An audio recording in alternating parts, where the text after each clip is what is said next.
is to look at Japan in what's referred to as the Tokugawa era. And Tokugawa is the name of the family that's going to rule over Japan for over 250 years.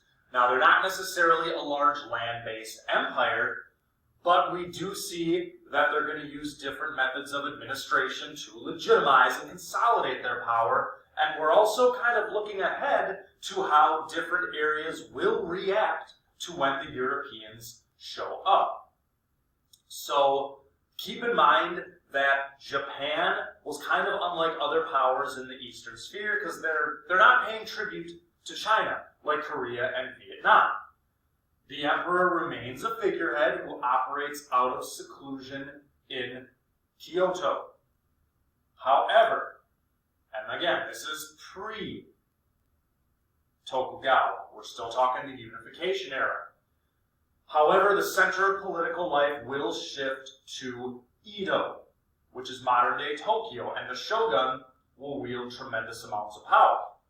Now, in the centuries leading up to unification, the shogun is going to have a hard time controlling the local daimyo, or the local lords, because each daimyo has their own army of samurai warriors.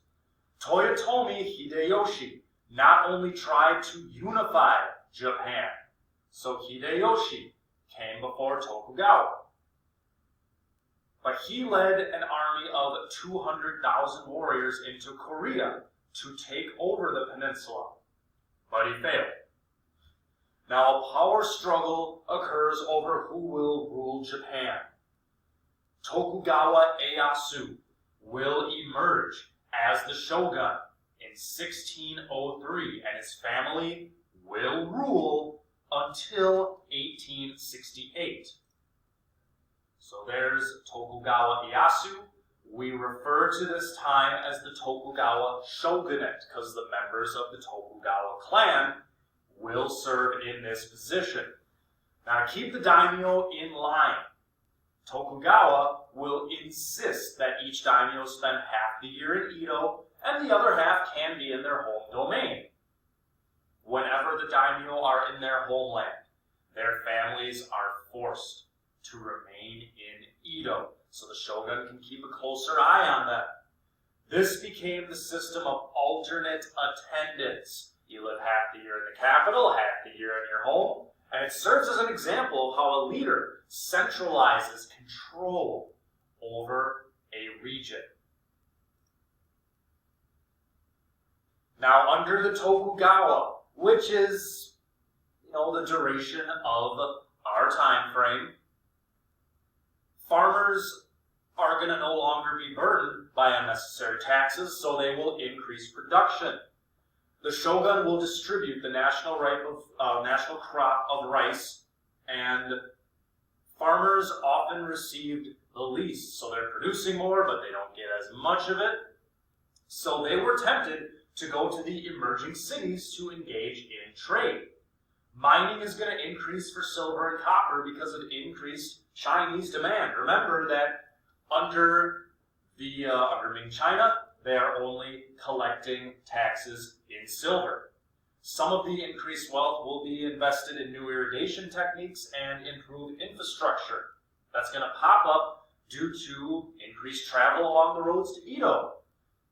Cities will emerge as the former castle towns of the Warring States era are going to become more economic and cultural centers.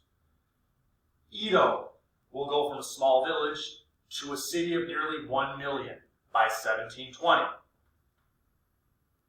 Now, how to deal with the samurai warriors? In a unified Japan, there's not much need for warriors loyal to daimyo, although there are going to be many who remain fiercely loyal and they're ready to display courage and valor in battle. The concept of Bushido required samurai to cultivate civil arts, so some will try to position themselves as intellectual leaders. They established schools, wrote treatises on Confucianism, and they patronized the arts. So this is going to preface their transition into an administrative class. The samurai will become salaried administrators. The new society will test old social structures, and you get a view of these structures in the pyramid above. Peasant villages are supposed to be self-sufficient, but trade will still occur in the cities. The strict Confucian hierarchy is going to be turned on its head because merchants, who are supposed to be near the bottom, they're going to start to prosper, and urban merchant and artisan families will allow for fewer restrictions on women. Poets will begin to experiment with a new type of writing called the haiku, and kabuki theater will emerge as a realistic and emotive form of drama that women could attend and in some cases participate in. New laws were even passed to force citizens to dress in clothes and live in houses according to their social class. So legally, there's a backlash to these social changes. Now by 1710, there's 30 million residents. And remember, 30 million residents in an area the size of California. But the farms are becoming smaller. By this time, techniques of farming are not improving, and Japan is really peaking. And we see many different environmental consequences of this. Timber resources are depleting due to urban construction. Irrigation leads to silting of rivers and increased flooding. There's different reforms that are attempted, but they're mere band-aids.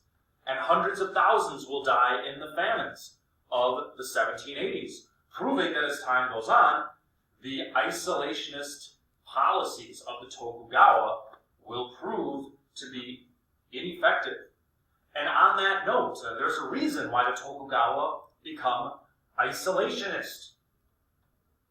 Much like in China, the Portuguese are the first Europeans to show up on the shores of Japan. They did so in 1543. Now, views on these Europeans is going to vary in the coming decades, but some leaders had no problem using European guns to try and conquer rival daimyo.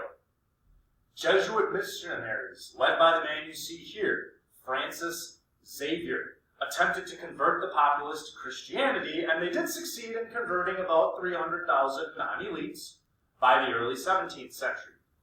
Francis Xavier had started in India, and he spent 2 years in Japan, where he died actually awaiting entry into China. That was his goal, his intended purpose. Some elites willingly converted, and one daimyo even sent his own emissary to the Vatican via the Philippines and Mexico City. So that was the path by which his emissary got there. This is going to place the Jesuits in the crosshairs of the Shogun, because the Shogun believes that these Christian missionaries are trying to end the old ways. Now, about a decade after the Tokugawa Shogunate takes power, a decree ordering an end to Christianity was issued, and persecutions began 3 years later. Now, many Christians are outright persecuted, and hundreds of them were crucified. This led to the proclamation of the so-called seclusion edicts that limited the ability of the Japanese to travel abroad. They can't even travel abroad because it would risk contact with the Europeans. So new religious ideas lead to an isolationist effect, and it spills over into limited trade. The print that you see here depicts where trade was allowed to occur. It was limited to a single island off of Nagasaki Harbor, and the country became closed. Now, starting in the 1500s, the Japanese had sold the Dutch silver and copper, which the Dutch then resold in China for silks. The Japanese felt they had little need for European goods, except for some scientific and philosophical books that did reach Japan via the annual Dutch trade missions. And Western knowledge soon became known as Dutch learning, and it was extremely popular amongst the samurai. The ability to read Dutch was seen as a sign of sophistication. Now, even though China is still the civilization of sophistication in the East Asian sphere, some will continue to downplay China's influence and emphasize Shinto over Confucianism and Buddhism. This emphasis on traditional religious traditions will mirror the trend towards nativism and isolation, And this policy amongst the Tokugawa became known as closed country. So economically, while the world is globalizing, Japan is willingly isolated.